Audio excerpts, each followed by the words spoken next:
Hey everyone, we're going to get started. Thank you so much for being here today. Happy Friday. We'll probably still have a few people filtering in. Who else is coming from state of the county this morning? Okay. Thank you all for having a packed day. I found that to be a really informative event, but I know we all have been quite busy today. For those of you who I still haven't met, my name is Leah Zickmund. I'm the executive director here at Hourglass. And I'm so excited about our guest today. We'll be hearing from Jen Diaz from Leadership Lancaster. She's the executive director there and has been running so many incredible programs through Leadership Lancaster. As I was thinking about the topic that we were covering today, I was thinking about what Jen and I have in common, which is quite a bit. We're very similar people.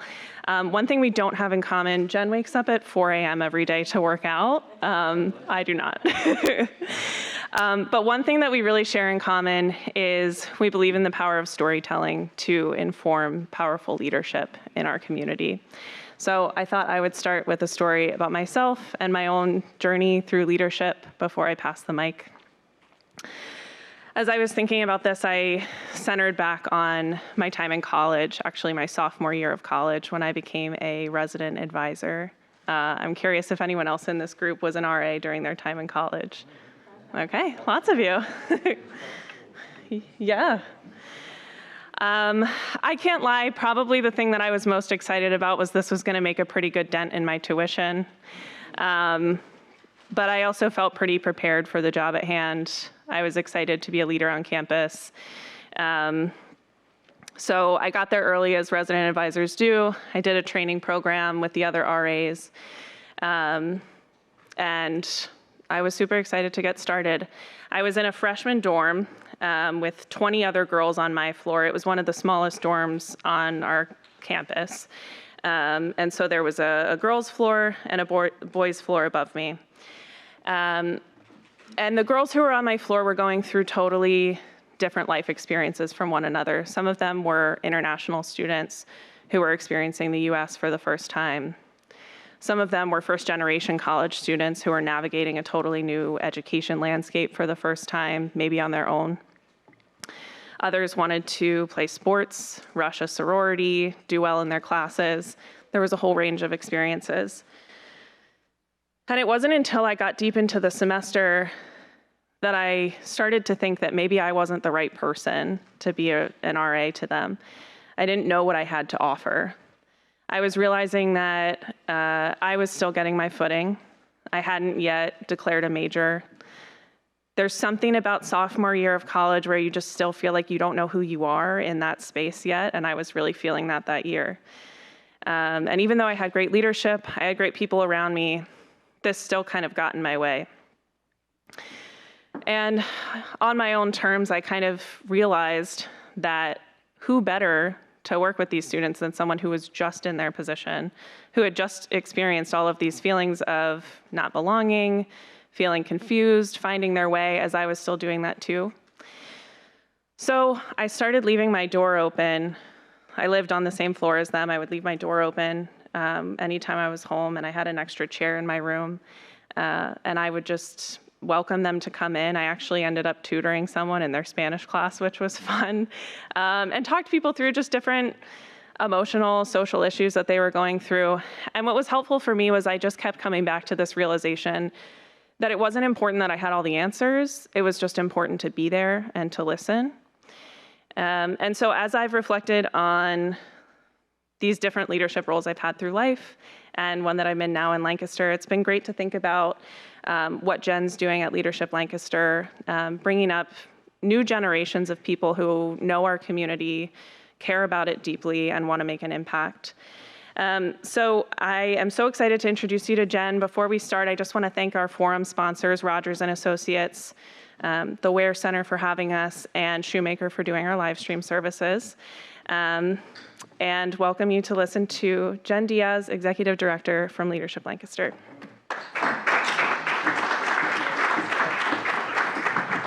Well, good afternoon. Sorry, I'm a wanderer. Do I need to do anything more here? Are we good? Yeah? All right, awesome. Thank you so much for having me. I am really grateful for this opportunity to share. As Leah said, I'm the new executive director. I came on board late April of last year, so I'm still under that 1-year window, and I am using that for all it's worth. I'm still new. I keep saying that. But before I became an executive director, I actually became a storyteller. And I love that Leah and I share this love of story, and I love that you came from StoryCorps.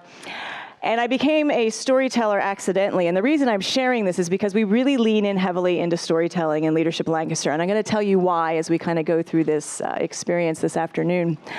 But I became a storyteller accidentally. I have 4 kiddos, and my kids right now are ages 14, I have to think about this, 15, 19, and 22. But when my youngest son was the age of 4, he mastered the art of what I like to call the stand and pee in the bathroom. And he was very proud of this. And so I was walking down the hallway one day, and I just happened to glance over, and he was in the bathroom, and he was standing there very proudly. He had just finished. And I think in an attempt to streamline the process, he just plunged his hands directly into the toilet bowl, washed, rinsed, towel dried, and he walked out of the bathroom and winked at me. And I remember thinking to myself, all right, I'm either going to need a lot of wine, a good therapist, maybe a cocktail of the 2 of them if I'm going to survive and get all these kids through to adulthood. And at the time, Facebook was just gaining in popularity, and I thought it was a funny story. So I wrote it up, I put it on my Facebook page. And the response was overwhelming. Women saying, thank you so much for sharing that. I needed that laugh today. Women that said, let me share my story with you, and they would share their crazy antics of their kids. Women that reached out and said, thank you so much for helping me not feel alone and not feel crazy today. And I thought to myself, there is something here. There is some kind of community, some kind of support that sharing these everyday stories connects us to. And so as I grew in my leadership, I started this blog, and I started doing speaking engagements, and I started telling stories. And as my leadership grew and my career grew, I realized there was this great power and connection that happens when we share our stories with each other. So my personal story of how I came to Leadership Lancaster started actually well before I became a storyteller. My access to Lancaster County came through Millersville University. I graduated with a degree in social work, and I assumed that I was going to travel the world. I had 2 goals. I wanted to be a singer on a cruise ship, and I wanted to travel the world overseas and transform communities. And 30 years later, I am still in Lancaster County. I actually moved back to Millersville about 8 years ago, so I did not get very far. But I always like to say you can transform communities in your very own backyard. But when I graduated, I started working for a very small grassroots nonprofit with Reverend Bailey over at Bethel AME. And I learned very quickly that I knew nothing about the community. Other than a few trips to Park City, when I was at Millersville University, there wasn't a whole lot of access or connection to the community. And so I'm now in my first job. I don't have any network. I don't understand the community. I don't know any of the leadership. And so someone said to me, there's this program. It's called Leadership Lancaster. You should go through it. And so in the year 2000, I applied for Leadership Lancaster, and I was a part of the class of 2000. You can see me in the middle here, very young, 25 years ago, looking very happy because it was a great experience. For me, at the age of 25, to spend 9 months with these 45 other amazing leaders in the community, to build that network and those connections. There are people, I look at this slide, that I still contact with today. And for me to be able to understand the community that I was working in, to understand where my skills could plug in, to understand how my leadership could make an impact at that age was just transformational for me. And so soon after I graduated from Leadership Lancaster, I stepped into a role with Goodwill Keystone Area. It was not intended to be my career for 22 years, but I loved what they did. I loved the philosophy of a hand up, not a hand out. And so I continued to get opportunities to grow and to move up in my leadership. And 2 years before I left Goodwill, I was given the opportunity to be a part of an executive development program. And they were grooming the next layer of CEOs for the movement. And it was very similar to the Leadership Lancaster structure. It was an 18-month program. There was a cohort experience. I was able to dig back into my leadership and this desire and passion that I've always had for building healthy leaders in the community. And I had had that 50th birthday, and I don't know how many of you have had a 50th birthday, but there's something that shifts inside you, and you go, if I'm gonna make the jump, I need to do it now. And I just randomly saw that there was an opening at Leadership Lancaster for the executive director role, and I thought, if I'm gonna do this, I need to do it now. And so I threw my hat in the ring, and here we are. And for me to bring that full circle from that moment of graduating from Leadership Lancaster to now being able to help vision what the next chapter for Leadership Lancaster is just incredible for me to be able to stand here and share that with you. So I want to share just a little bit about Leadership Lancaster's origin story. And it was formed in 1983, and it was an idea of the Junior League, and specifically Susan Eckert, who I know is in the room somewhere. But they had this idea, what if we could find and train and mobilize people to work and volunteer effectively in the community? And so they took this idea, they went to the Lancaster Chamber, they formed a partnership, and out of that idea came what is still our flagship program today, the core class that I went through back in the year 2000. And I'm gonna get into some more details of what that looks like as we move forward. But over 40 years in the community. It was a program under the Lancaster Chamber until about 2021 when they formed their own 501c3, and so now it is an independent nonprofit. We still have our offices at the Chamber, so we still have that rich connection, which is lovely. We have over 3,500 graduates of our programs, which is amazing when you think of pouring those individuals, 3,500 individuals, back into the community in leadership positions, people that have moved into higher leadership positions. And so now we're at this point where it's kind of the next chapter for Leadership Lancaster. What does this look like? And so when I went through the program back in 2000, it was really kind of my one contact with Leadership Lancaster. I went through the core class, I graduated, still had connections with my people that I graduated with, but there wasn't really an access point back into the program. And so as the board has been re-envisioning, what does this look like? What do we need in the community? We've really built this continuum.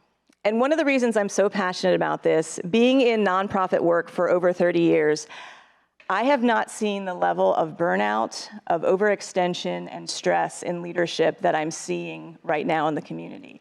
And it's concerning, it's not sustainable, it's something we need to talk about. And so there is this need to build this succession plan of leadership that's going to come up and support the current leaders that are doing amazing work, but just don't have the time and bandwidth to continue. And then as those leaders move on, that we have this succession plan of leaders that are ready to step in. And so we've built this continuum now that there are different access points that kind of follow you throughout your leadership journey, throughout the stages of your career pathway. So we start with what's new. It's a Leadership Lancaster workshop experience, and this is an opportunity just for us to bring a 2 or 3 hour workshop into your business. It's a touch point, a taste of core, we call it, just to expose your employees to some leadership training and also give them a sample of what they might step into in our core class. We have what's called our College Core. So we have a partnership right now with Thaddeus Stevens and Franklin and Marshall College. We had our Thaddeus Stevens College Core that just graduated 3 weeks ago. 11 students from Thaddeus Stevens. I swear I was not that mature at that age, that spent 5 days, 5 full days with us at Leadership Lancaster, gave up their spring break to be there, which to me is tremendous, that they wanted to increase their leadership skills. They're handpicked by the staff at Thaddeus Stevens, and they go through a mini version of our core class. So they're exposed to a county tour, they're exposed to arts and culture, education, workforce development.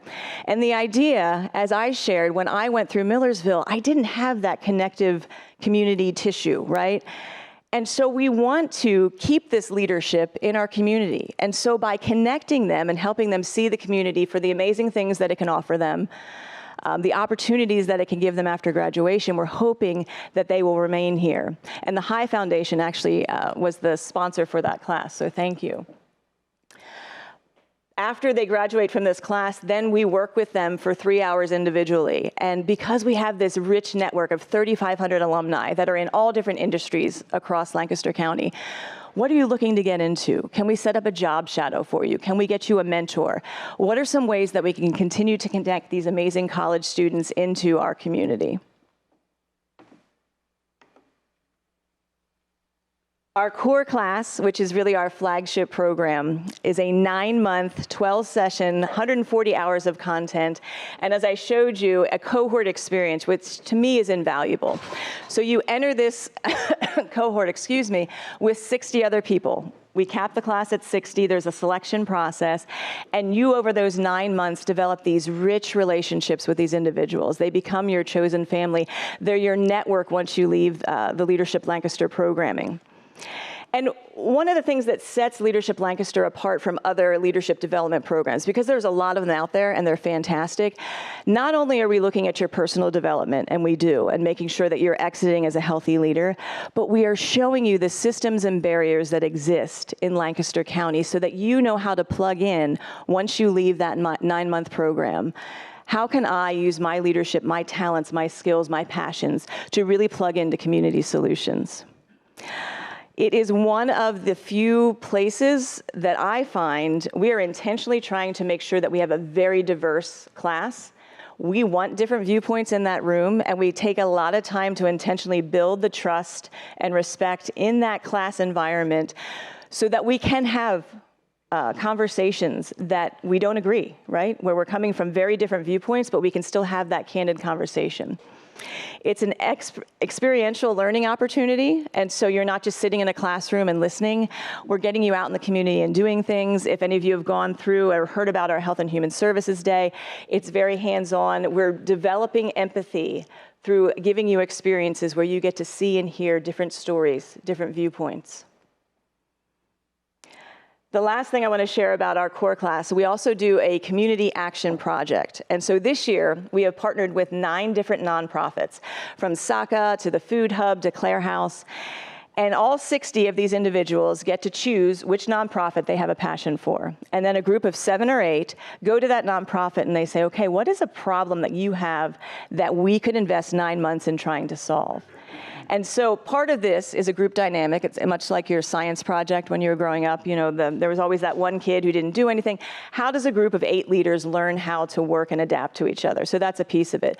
The other piece of it is this idea of community impact. At the end of this, there is an impact to that nonprofit, to these people whose lives are being transformed by these nonprofits. April 25th, you are all invited. It is open to the community, but they're going to share out the results of these community action projects. There's information on the last slide if you're interested. We are very excited to announce that we're now a credentialed program. So we submitted our curriculum to Elizabethtown, Harrisburg Area Community College. Albright is looking at it next week, and we're going to be working with Millersville next. But you leave the core class now with 3 credits earned. So this idea of a continuum, this idea of supporting leaders throughout their leadership journey, if higher ed is your next step, you have 3 credits earned, and we can help you get on that pathway.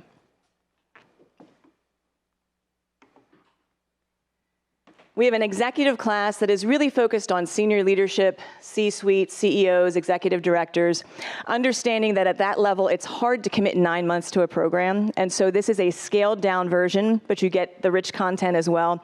So it's 6 sessions. It's over 9 or 10 weeks. And historically, the reason that this was created was there were a lot of new CEOs moving into the area. And so they said, what can we do to really help them build their network quickly, understand the community, and be able to kind of hit the ground running? And so the executive class was created. And certainly that still is a piece of why we have this class. But what we have found now, because we have been in the community for 40 years, I went through the class in 2000, Lancaster County has changed a bit since 2000. So it's now that next point where if you're moving up your career pathway and you went through core class 5, 10 years ago, you can dip back into Leadership Lancaster. We just had one of our board members do this. And he was talking about how powerful it was for him to kind of reconnect that network, to make relationships with the new leadership and to really understand the community. So, what is the next chapter for Leadership Lancaster? So we are very excited to share with you first today that we are piloting a new program in March of next year in partnership with Willow Valley. And it's going to be called EnCore Academy, where leadership meets legacy. And this idea that as Lancaster is really being positioned as this retirement destination, and we have all these retirees, some that are moving from other communities and aren't aware of what Lancaster County really has to offer or how to plug in. Or we have retirees that have time, institutional knowledge, but still just don't know how to kind of get back into the swing of things and really plug in. That we have a core class model that we're going to use for retirees that will allow them to build their network, to understand the community, to see where their knowledge and their skills can really plug in and be a part of the community solution. And so what we're excited about is we really have this cradle to grave model now that you can really, throughout your leadership journey, plug into Leadership Lancaster, and it can reconnect you and kind of be that continuum and support throughout your journey here in Lancaster County. One of the very intentional components that we're building into this EnCore Academy is an intergenerational component. So there will be crossover between EnCore and our core class.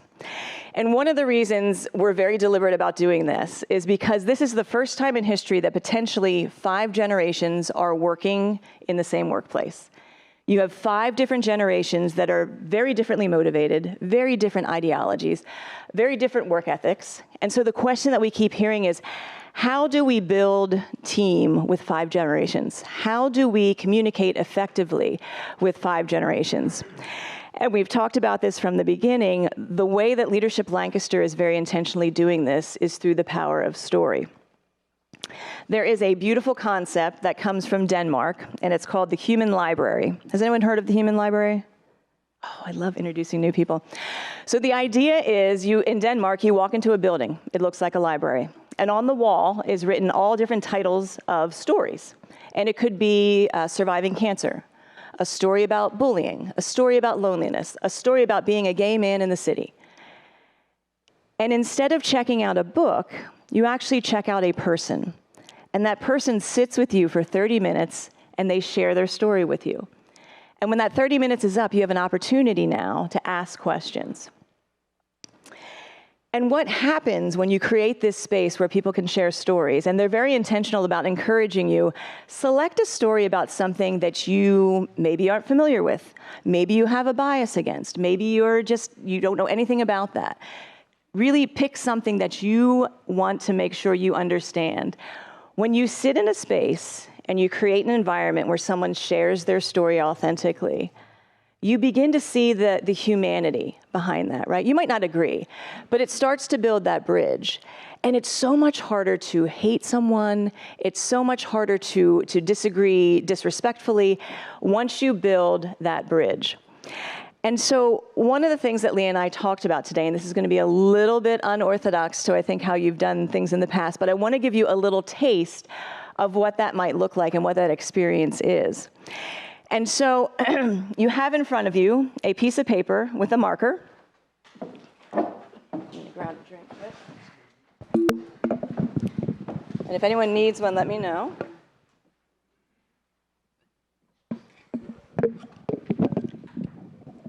And what I want you to think about is a person or an experience that has shaped how you show up in the room. A person or an experience that shapes how you show up in the room every day. And I'll share one while you're thinking. So in 8th grade, I had an algebra teacher named Mrs. Ditzler.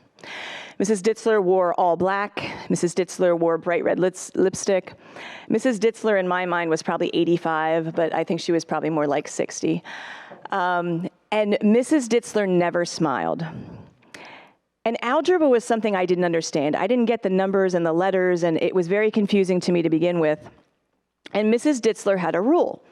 Once you took the test, she would put them in chronological order from best to worst. And then Mrs. Ditzler would walk around the room, and she would pass out the papers from best to worst. And you can imagine my paper was always on the bottom. Mrs. Ditzler's second rule was that you had to stay in at lunchtime and sit in her room and fix your test until it was correct. But she wouldn't tell you why your answers were wrong. You had to figure that out by yourself. And so I spent most of 8th grade sitting in her room, not eating lunch, moving letters and numbers around. And then you would have to take that paper up to Mrs. Ditzler, and you would put it on her desk, and she would take her bright red pen, and she'd write an X, and she'd hand it back to you, and you would go back to your seat, and you'd continue. One day, I walked up, and I put my paper down on Mrs. Ditzler's desk, and she did her big red X, and she looked at me, and she said, "You will never be good at math." And I will tell you, in that moment, it was a life-changing moment. Those words, "You will never be good at math." Suddenly, I wore that as my mantle. I believe that. Obviously, I'm not good at math. I can't understand that. I must not be smart. And all through high school, those words, they followed me into every room. What I found later in life is it wasn't that I wasn't good at math. It was that I needed it explained a different way. But what it taught me, and what I bring into every room with me now, is I understand, one, the power of words. I am very careful about the words that I say, and very intentional. The other thing that I bring in every room with me because of that story is there had to have been something going on in Mrs. Ditzler's life for her to say that.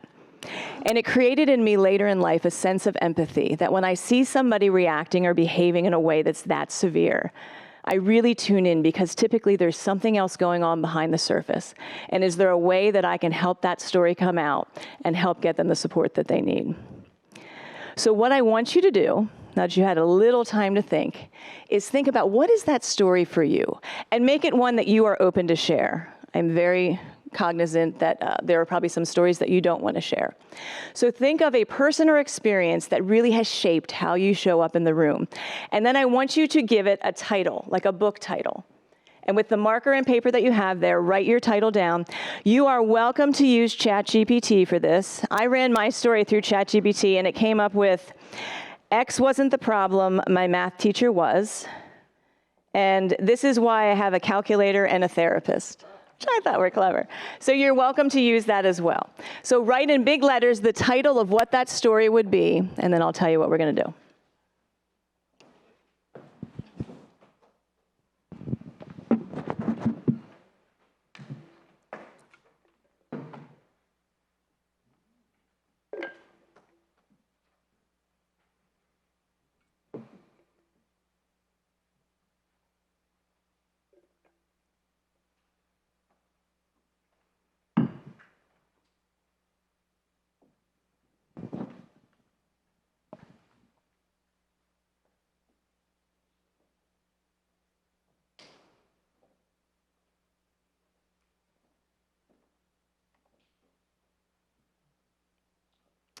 I'll give you about 1 more minute. And this is nothing to stress about. This is like it's Friday, it's 1 o'clock, come on.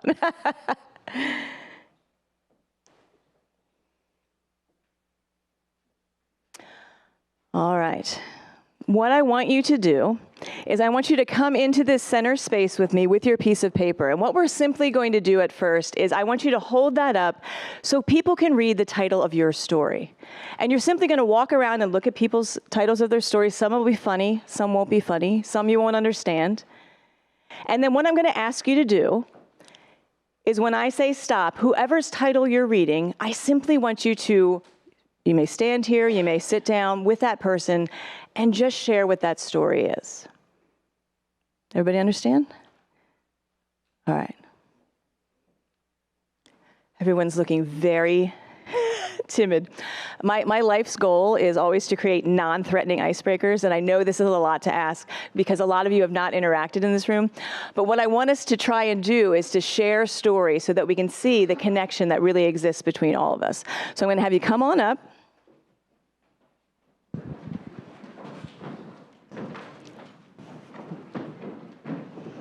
And you're simply going to walk holding it up, and people can look at the title of your story. Love it. And keep walking around and just showing people. Yes, please say hello. Greet each other. Oh, I love this. Nice. Hear me out. Love this. Keep rotating.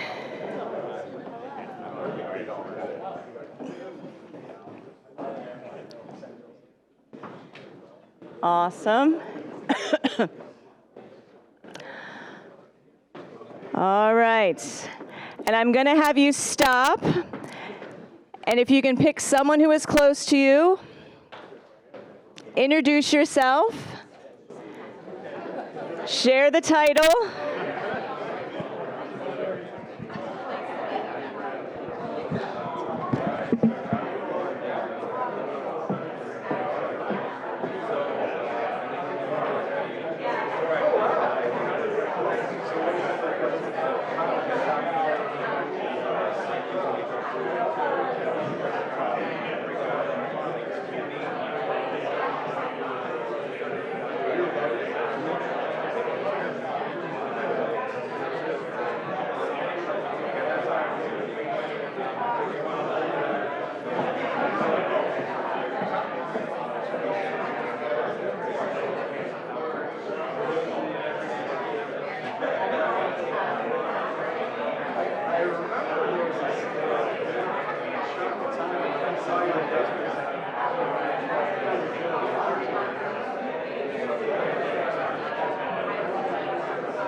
We're going to take about 2 more minutes.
When you are finished, you may find your seat. Can you turn me up just for a second? When both of you are finished, you may find your seat.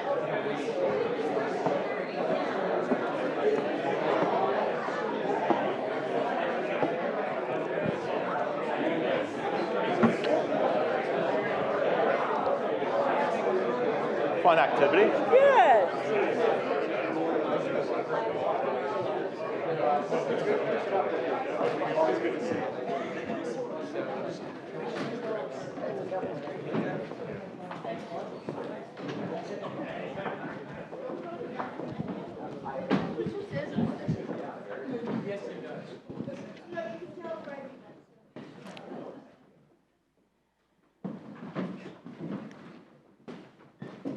One of the things that I love when we do that activity is the laughter. I mean, when is the last time you heard a room like that where people are just laughing and connecting?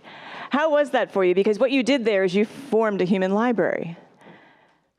Did any of the stories that you hear provide some connection of, oh my gosh, I had that experience too, or I can totally relate to that? Yeah? And so I know we need to wrap up, and we're going to take some time for questions if you have them. I will leave you with one last thought. My daughter graduated in June, and about 2 years before she graduated, she said to me, "Mom, I want us to go to Europe." We were big Gilmore Girl fans. "I want us to go to Europe and do a trip together." And so, 2 years before graduation, I'm like, "Sure, that's fine," thinking she would forget about it. She did not forget about it.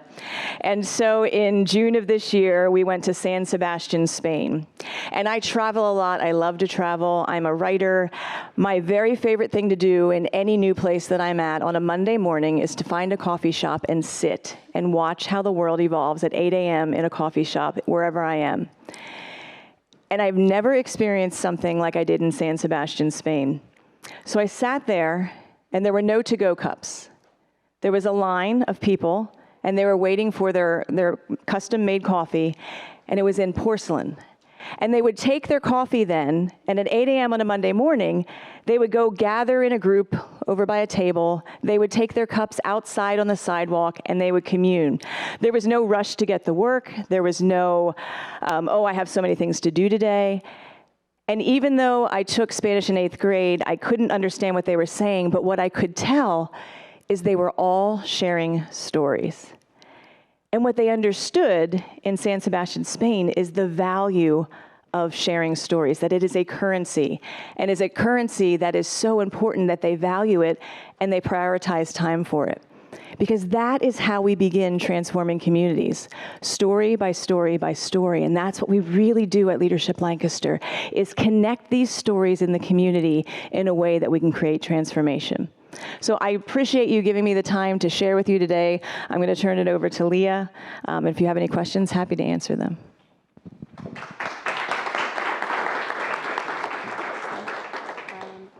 That mic. Are you okay using the standing one? Actually. Does anyone have a question? I'm just curious on this EnCore Academy. Oh, okay. The EnCore Academy. I was wondering how long a program is that? Is it like the core class, or is it just, or haven't you established that yet? Great questions. We're in the beginning stages of it. So we're working with Willow Valley, and when I met with Willow Valley, the one thing she said to me is timing of this is going to be very important. She said, you're going to need to schedule this between 10 and 1 p.m. because pickleball starts at a certain hour and cocktail hour is a certain hour. And she was half joking but half not, right? And then as far as people leaving, and so we decided that March through May was going to be a great time for us to implement this. It would provide us with crossover for the core class because that's still going to May. We're going to form, and if anyone is interested, please hit me up. We're forming an ad hoc committee in July with some residents at Willow Valley and anyone who's interested, because obviously this is a different kind of education than our experiential core class, and so we want to make sure that we get this right. So if anyone is interested in kind of developing the curriculum for that, please see me afterwards, and we'd love to plug you in. Thanks for presenting. Really appreciate it. I want to throw this out to the members of Hourglass as well as you, Jennifer. One of the things that Leah's doing a great job with our board is, we're constantly talking about, and the whole premise of Hourglass is to improve the life of us in Lancaster County. So members, please bring ideas for us to share with you, so we can bring other experts into the room. But in your experience, every year you go through this program, and you guys, it sounds like you go off into groups and you pick nonprofits that people have a passion for or they have a need for. What are you seeing in those experiences as a need in this county? So as far as the community projects that we're doing, is that what you're asking? Yeah. I mean, there's the ones we all talk about, right? Affordable housing, education, all those pieces that I'm sure were talked about this morning as well. I see a real need personally for more of this, of the building of the community and the separation of some of the silos. We have, I think the total number is 2,500 nonprofit organizations in Lancaster County alone. there's so many opportunities for partnership.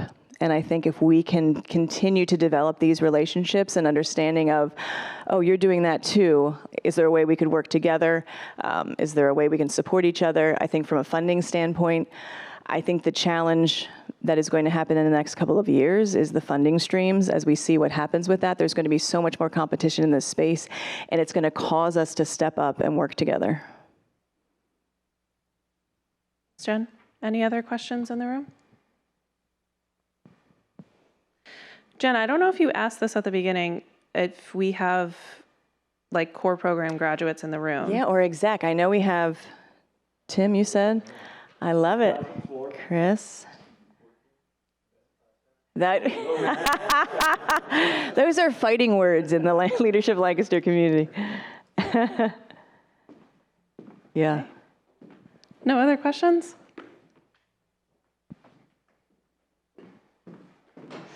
Just need to give you the mic so our live stream folks can hear you.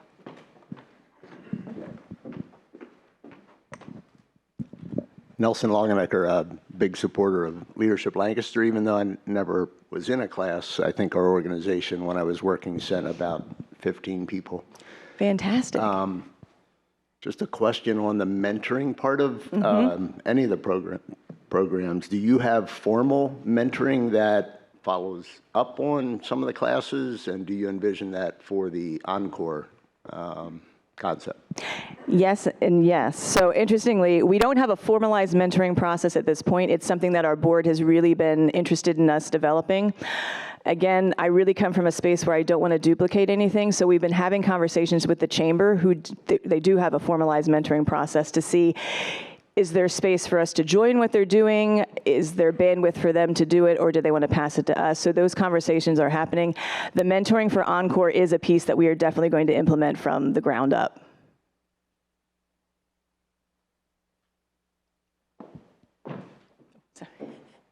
It's those shoes, Leah.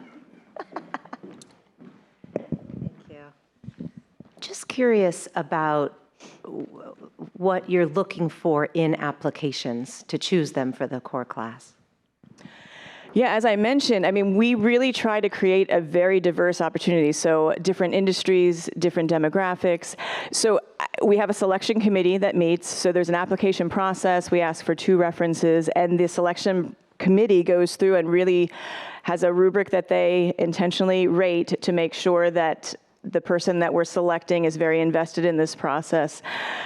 It's really important for us that we can have those conversations that maybe we can't have in the coffee shops anymore, but that we create this space where there is trust and respect built, and that we're bringing in perspectives that you may not necessarily agree with, but that you can sit and have that conversation.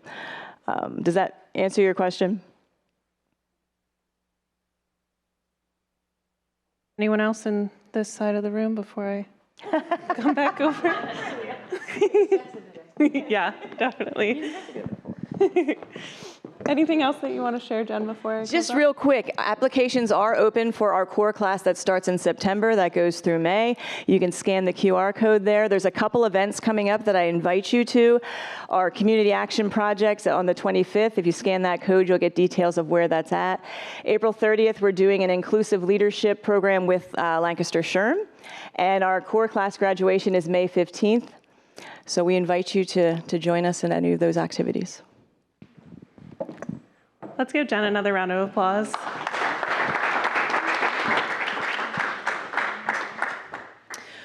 This PowerPoint will be available on the Hourglass website along with the video from today's recording. So if you want to catch up on any of what was shared, you'll be able to access that. I want to thank you all again for coming out today. If you didn't grab a lunch on your way in, feel free to do so on your way out. And for our May First Friday Forum, we're going to be hearing from 2 public educators in the community. One is Charlie Reisinger from Penn Manor School District. The other is Rob Spicer from Millersville. They're going to be talking about sort of a Media Literacy 101. So when you're reading your news, when you're learning about what's going on in the world, what can you look for and pay attention to? So I think that will be a really great and informative event. Some of you on your way in told me that you brought friends with you. Please keep doing that. Even if they can't come in person, you can have them join the live stream. I love meeting new folks who are coming to our forums. So thank you so much and have a great Friday.